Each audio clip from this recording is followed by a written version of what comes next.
It's 8:33 right now, and a report in the New York Post claims a group of young migrant gang members staying at city-funded shelters are robbing New Yorkers and tourists alike at gunpoint in Times Square. So the paper says that some of the suspected thieves are as young as 11 years old. So Assistant Chief of Detectives for the NYPD, Jason Savino, looking into these alleged crimes, and he's joining us live to talk more about this. So Chief Savino, great to have you here. A pleasure. Thanks for having me. So explain what's going on here, right, and who exactly these members are alleged to be and how they kind of came onto your radar. Yeah, I mean, this is terribly concerning, right? We're talking about a group of approximately 20 individuals. It's actually a subset of a gang, Tren de Aragua, which we've heard so much about. They call themselves Los Diablos de la 42 Crew, standing, in other words, the little devils of 42nd Street.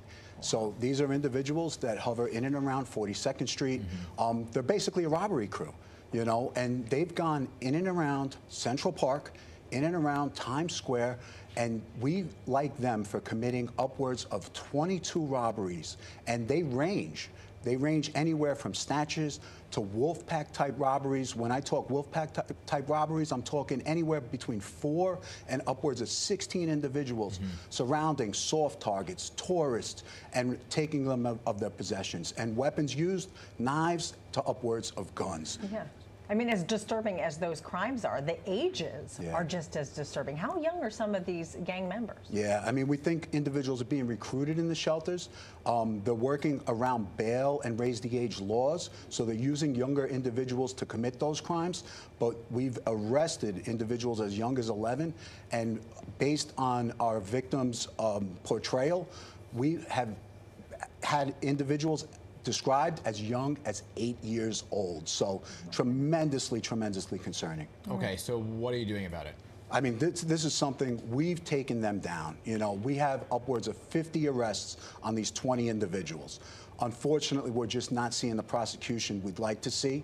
Obviously, tremendously challenging, and that creates, you know, an aura in and of itself, right? I mean, we're talking about criminality without consequence, and that empowers these individuals. And what we're seeing now is this gang really portraying themselves in a different light, you know, showcasing themselves in social media, in and around Times Square, portraying guns on social media. You know, this is something we haven't really seen. We also haven't heard about it until this moment, right? So why is that? If it's been going on for so long, and why hasn't the mayor spoken out about it? Why hasn't there been communication to the public about it until this very moment? Yeah, as far as the social media post, that's a fairly new phenomenon.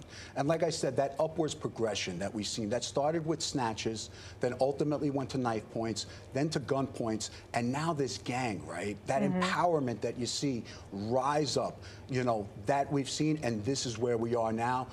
It hasn't been going on all that long anyway, but we are here now, and we will conquer them. So they came about a year ago, right? This gang came into the city about a year ago, but, you know, they've now infiltrated, you know, parts of the city. Question, though, I mean, do you actually have a unit that is specifically targeting these migrant gang members? Yeah, I mean, our detective bureau has a multifaceted approach, you know, where we have state and federal teams attached to Tren de Aragua. This new gang, particularly, our Central Robbery Squad has been taking them down one after the next. We have the absolute best detectives in the world. We're labeled, and for good reason. We'll continue to take them down, and we'll conquer. Right, but it sounds like you know who they are, right? Because you're saying that you're arresting them, they're back on the street. So what are you doing to protect public, I guess, in the Times Square area or wherever you're seeing? Are you increasing a patrol in that area so that it can't happen again if you're saying they are back on the street? Yeah, I mean, you remember that Central Park robbery spree we saw. You know, you saw the output. You saw the consequence. You saw a slew of individuals up in a park. And what happened? We claimed that park back. We said this is our park. And and as a consequence, it was displaced. They didn't come back to that park.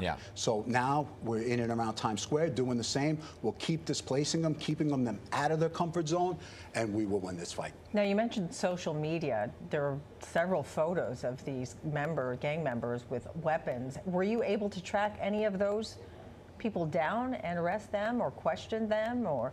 I mean, we monitor all social media. It's just one of a range of investigative tools that we have. Like I said, we have locked up several of them, and it is included in our investigative measures, but we have to keep on continuing monitoring and taking them down accordingly. To be fair, I just want to be very clear, because it is serious for those members that you're talking about, but this is not the widespread swath of the migrants who have come here, right? So in the grand scheme of things, is it fair to say that this is a small number compared to the large number of migrants who have arrived in the city? Yeah, this I will say. I mean, overall picture, you look at our new arrivals, they come with the same intentions that all our families came with, right? To start a new family, to really live the American dream, to make right by their families. This is a small group that really makes everybody else look bad, right? Yeah. I mean, you know, but a real small of recidivists, the same recidivism that we're seeing all over the city, you know, but we are making ground, and we'll make sure that... You can't work with ICE to get some of those individuals who may commit crimes or be convicted out? We're very confident NYPD will make the strides that we need to. Yeah, I mean, a lot of folks are wondering, well, what's the answer then to stop them from coming here and stop them from, you know, grabbing some of these kids or recruiting some of these young kids from the shelters? What is the answer? That recruitment tool is our biggest issue, right? Because they're in the shelters, very, very difficult to police, very vulnerable, and like we see, they're recruiting them at a very young age, but we're on top of it. All right, Assistant Chief Detective Jason Savino, appreciate your time. Keep us posted on this because we're keeping a close eye on it, okay? Will do. Thank you so much for having me. Thanks for coming in.